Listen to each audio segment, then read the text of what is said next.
ఈరోజు లంచ్ అయితే చాలా సింపుల్గా చేశాను. వంకాయ శనగపప్పు కర్రీ, అలాగే అన్నం అయితే వండాను. ఇంకా ఈవినింగ్ ఏదైనా వండుదామని చెప్పేసి ఒక పూటకే కదా అని చెప్పేసి ఈ విధంగా సింపుల్గా అయితే చేసేసాను. తర్వాత టిఫిన్లోకి చపాతీలు అయితే చేశాను.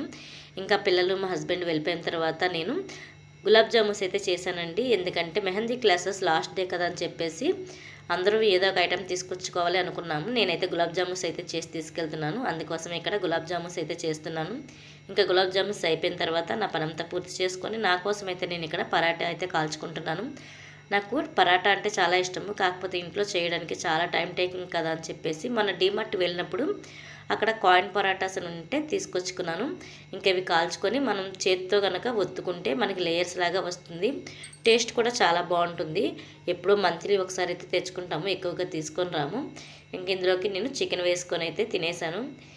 తర్వాత మెహందీ క్లాస్కి వెళ్ళిపోయిన తర్వాత కొన్ని పిక్స్ అయితే దిగాము. ఇక్కడ నేనైతే ఒక పిక్ అయితే యాడ్ చేస్తున్నాను. వీడియో నచ్చితే లైక్ చేయండి. Thank you for watching.